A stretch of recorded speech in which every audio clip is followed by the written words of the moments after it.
I did an update on what this looks like about a month ago. I thought I'd do it again.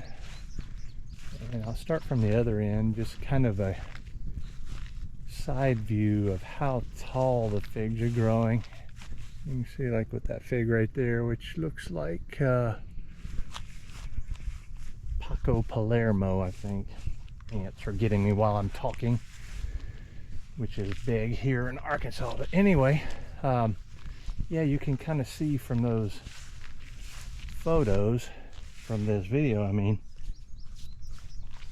trying to get the ants biting the crap out of me. Anyway, how tall kind of the figs are getting, and the new growth is in the lighter colored wood. So this is the opening here. We'll be able to kind of get a different perspective here when I go down the middle. So it's, yeah, I got to do a little bit of cleanup. I've been gone for 3 weeks. We went to Scotland. Oh man, that was an awesome trip. Highly suggested if you can manage it. Cost us probably about, tickets and all, $12,000. But we had a local tour guide that took us over the entire country. I mean, we saw everything. And I'll do a video on my traveling channel, which is linked in the description, I'm sure, if you want to see bits and pieces of traveling stuff. Anyway, this is the trees in action, and I've got figs galore on all the trees, almost all the trees. There's some varieties I'm trialing, so they're not, I'm not sure if they're going to be common fig or not, which means parthenocarpic, which means they grow outside the fig wasp area without needing to be pollinated. And then I have some like these here, Ciro's Favorite and Sicilian 33, that are brand new and getting established nicely, which is good. So those aren't producing yet, but you see this one here, I think that's Rouge de Bordeaux there. It's growing very nicely. Lots of figs on everything. I do have, I don't know, somewhere close to 100 rooted figs. Most of them are, well, I'd say a third of them. A third of them are new acquisition extras that I haven't grown to test the fruit and all that. But if I sell them, I'll put that in the sale, and I'll let you know my source, because that's essentially the same as if you bought from my source, because that's what you'd be getting, the exact same stick that I rooted from that source. So yeah, I've got between my other area of new acquisitions and this one, which is about roughly 200, I've got 300-ish. That's a guess because I don't know for sure. I've got a lot of figs, and they're spaced on this drip irrigation that's 18 inches apart. And you're probably thinking, my goodness, Brent, why the hell are you spacing them only 18 inches apart? Well, it's because of what I'm after. I'm after diversity. I want to be able to taste a lot of different kinds. My intent was to do kind of a, maybe a you pick it sort of thing, especially with the orchard out there, by appointment only, and potentially sell to restaurants. So we'll see how that goes. Something to do in my retirement that fulfills me. And it's an addiction, I guess. If you think about it, hobbies are kind of an addiction, aren't they? There's something you really enjoy to do, and you might not be able to explain why, other than it's fun. And this is really fun to me, and I get to actually taste the work. So that's part of the reason. The other part is because I'll be cutting these back and either making little trees out of them that I can sell. To bring back some of the initial costs, I probably got several thousand into these trees, which were mostly rooted cuttings, and they're fairly inexpensive if you go on Fig Bed. That's the primary location that I bought from. You can also go to places like Figaholics, Harvey, he's well known. You can go to things like Off the Beaten Path and several other, also Crimp Nursery. I've gotten a couple from them. They sell a ton of different types of figs. Obviously they're in it for the money, and if you see people with lots of figs, that's what they're doing. They're doing what I'm gonna do. I'm gonna sell some of these. I'm gonna try to recover some expenses. I'm in retirement. If I can get a little extra for it, that's fine too. I feel like it's a win-win. I get to do this. I get to do the hobby that I enjoy, and I get to offer these at a reasonable price to others that want to do the same dang thing I'm doing. So yeah, that's why I'm doing it, and I hope to establish myself as reputable, man with integrity, and a source that is something that people can trust when they buy it. So I'm an open book. If you ever see anything for sale from me, I'm an absolute open book. There is no reason to hide anything I'm doing. And you know why I say that? It's because I have asked people on Fig Bed about either their source or you know, several different things, like when did you take the figs, you know, that sort of thing. And some of them get testy. It's like they don't realize that this is a customer service you're providing. It's a business of sense in that you don't want to alienate your customers. And I grew up that way. I grew up believing in what I'm telling you right now, so it's naturally ingrained with me. But some people, man, I tell ya, they're in it for reasons that I just don't understand. They're rude, some of them, not all of them, some of them are really good. They're wannabe know-it-alls. They claim to know lots of different things about figs, and their past. Well, you know, pretty much anybody can do that. You can Google the information and obtain that information. And as far as growing goes, I'm a vegetable breeder. I consider myself a horticulturist because of the amount of breeding work, growing over the years, and all my tests and trials that are unusual for a normal gardener. I've delved into all manner of plant-related things. And when I tell you, figs are not difficult. They're easy after you get them established, and that is when they're the most delicate. When you're trying to root a cutting, that point has been my sticking point, and I'm working on it. But once they're established, they can sit in water for long periods of time. In fact, I know this because I've done it, and because I was a hydroponic grower. I grew things directly in water, and most plants, if the water or the nutrient solution is aerated, almost every plant I've come across will grow in water only. The roots can be absolutely submerged in water. So when you hear, for example, figs don't like wet feet, well, you need to take that with a grain of salt, because they can handle a lot. What they can't handle is when the roots don't have access to oxygen. If they're deprived of oxygen, that will kill the root. And that is how a lot of times people have cuttings that die, because their mix is too saturated. Another thing I'll tell you while I'm on this subject, I didn't plan on talking about all this kind of stuff when I started out. I was just going to give you a quick update, but now that I'm out here, it's spurring thoughts. But another thing that I have found that kills cuttings is if you put it in, let me touch the back of the screen to make sure it's still even recording. Yeah, Okay, still recording. Is that if you put a cutting too deep in a container, the moisture accumulates. It's wettest at the bottom of the container. So that can be a killer, because that'll create rot in the bottom of the cutting, which will migrate up, and that'll flat out kill your cutting. That's one thing that happens. So a taller container with wicking from the bottom up will help ensure that.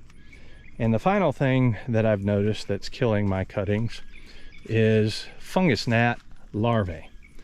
It doesn't matter what I do, I get fungus gnats. I always have gotten fungus gnats long before fig trees.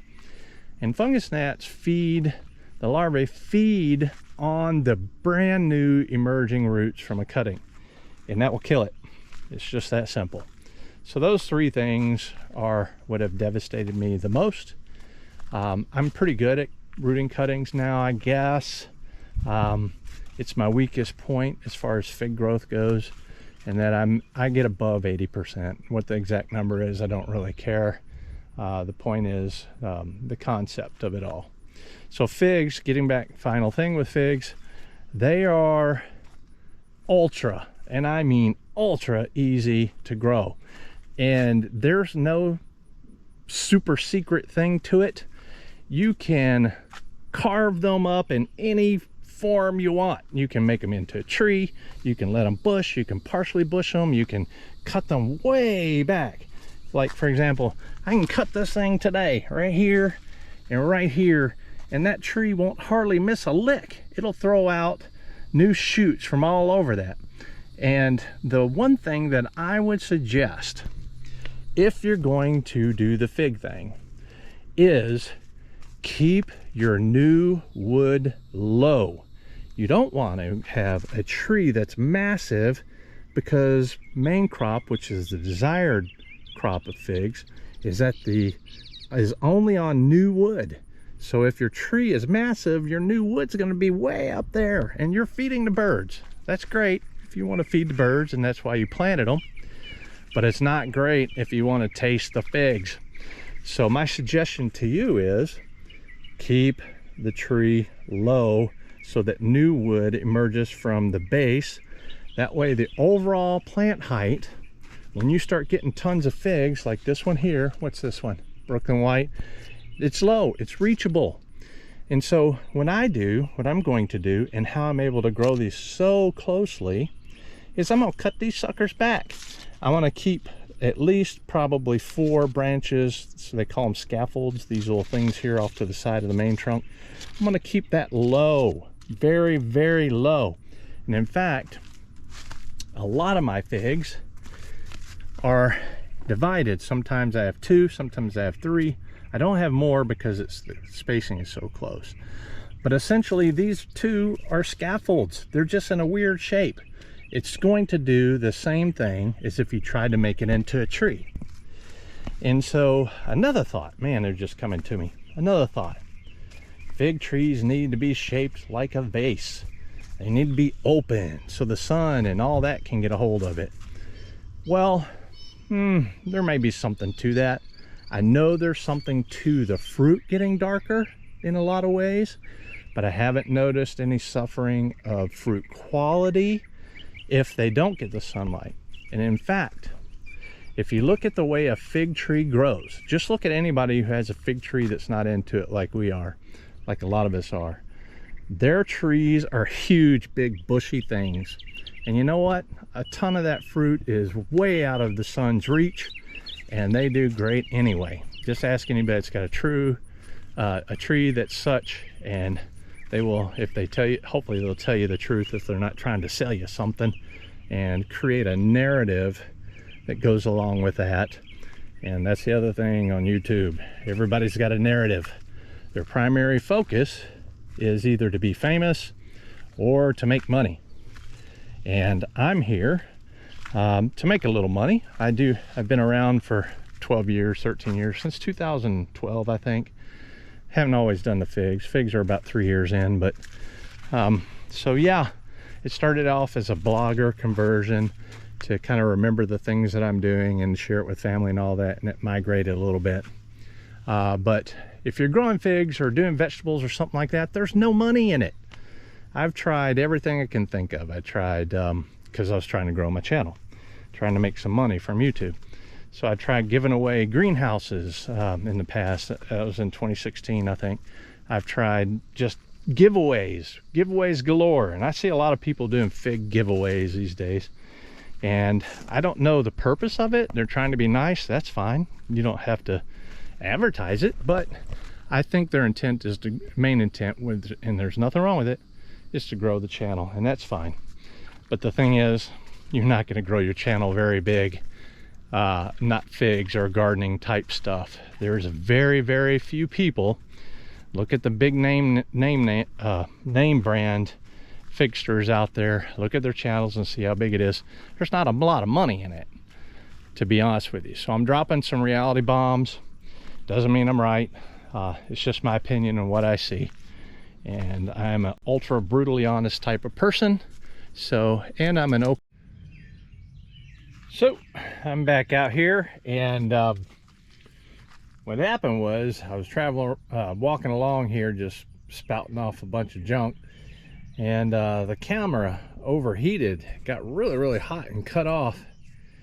And that's because it's 95 degrees. I went in the house, I let it cool off, and I thought I'd come back out here and finish it.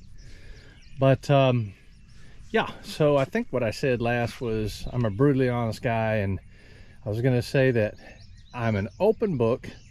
And so if you have any questions, because I'm going to be selling some of these things, I'm a friendly guy. I'm also quite open with my opinion on various aspects, and how that's good for you. If you have questions, is that I'm going to answer them, and I will be absolutely honest. And of course, what I am is another resource for you to consider, not the end-all be-all, because I am not one of those people that's an expert in basically anything in life. There's always room to grow. And figs really aren't complicated. They really are not complicated. I was looking at this when I was growing. Look how thick that thing is growing there. What is this one?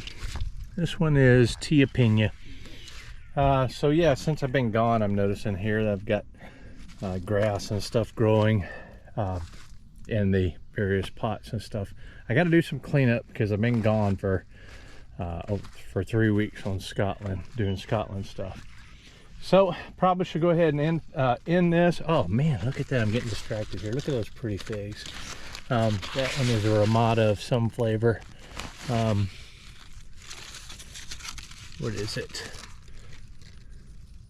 Bordeaux Neger Ramada. Yep. I've got, I don't know, 6 or 8 of those Ramadas. Really cool looking. Might as well have some fun with different colors, huh? I do that with tomatoes too. So anyway, what can I tell you about this? I'm not your average grower. I've got stuff really compact. I do that because I can do that. I'm not trying to grow one specific tree and get a ton of fruit off of it, or you know, grow several of the same type of tree to make a lot of sales. But what I do want to do is taste a lot of different varieties and offer up some of them to you or anybody that's interested in it. So it's an approach that's for me. You see these here? These are 25-gallon cattle tubs that protein. It's a cattle lick. Formerly, it had protein supplements for cattle in it. So I buy those for pretty inexpensively, and I'm potting everything in those because I'm going to keep about 200 trees constantly growing here. And I've got a greenhouse that I was going to use. It's back there in the woods. I had it taken apart, so I'm going to reuse it here because I was so successful overwintering all of these trees. I mean, I had a little bit of a dieback on this one right here. It's now over here. This is Black Madeira KK. I had like a little bit of a dieback on one little branch there, and I hit teens in some cases in the greenhouse, but it was at a higher level, the pots and everything. Anyway, what I'm saying is I was so successful with this little bitty overhead temporary greenhouse I made that I'm going to invest in that. It used to be a carport like that one, but it got bent, and so I put it back there. I was going to use it as a greenhouse. I'm going to do that build for you later on and show that. And the reason why I want to do this is because I've learned from that past 3 years that my winters here are way too cold for premium varieties. The really good ones, you gotta have winter protection. That's another thing. I'm going to try to grow a lot in the orchard, but I'm not sacrificing all of this investment when I can just grow them in pots and they grow real close together really good, and it's really simple to care for them in this format. So I'll keep about 200 constantly in pots, and I'll also duplicate a lot for a U-picket type of thing. So that's my thoughts and process on it. Close growing, crop way back, new wood for new figs the following year, and I'll probably do some air layers. You can see some silver balls over here. I'll just walk you over here. You can see them here. I've gotten really good at air layering, so, and I've checked these are about 3 weeks in, and I'm getting roots on almost every single one of them. So those will become new trees, and what it'll do is instead of cutting them back, tipping them in a sense to make them branch and create new figs a longer period of time, which is something anyone can do, is you can extend the season and the amount of fruit by tipping them, like cutting it like I did here. And let me touch the back of this camera. Yeah, cutting it like I did here, and it creates these little new branches. And those new branches, see, it's beginning of June tomorrow, those new branches will create little figs. So instead of having let me see if this has got more than one. This got one here. It looks like one's coming on here. So instead of having one long branch going up like this with a fig, it's like you see here, instead of having one, what this will do is it'll create 3. It'll become dense, but it'll create new figs, and that's just more. So the concept is keep it short, cut it way back every year, and new growth will germinate. New growth will sprout the following spring, and all the new primary best tasting figs, which are called the main crop, will set. Not in it for the Brabas really, but I won't turn down a Braba if one happens to make it. So that's it. That's my thoughts. That's what I'm doing and how I'm doing it and all that kind of stuff, and I'm having a blast. So this is Brent, you guys. We'll see you in the next one. I'll do another update as the season goes along, and I'll carry along for basically every part of it. I do want to say one final thing. I do have 2 other channels. One's a traveling channel, and one's my primary channel. My primary channel I've had since 2012, and it's a gardening. Been through several iterations of gardening, and there's lots and lots of information and lots of background on me and what I've done in the past. And that's important for those of you that are considering me to buy a plant for and all that. You'll get to see me over a decade or more just doing what I do, and maybe, you know, it'll generate a little bit of trust more than just this brand new fig channel. And so that's enough. This is Brent, you guys. We'll see you in the next one.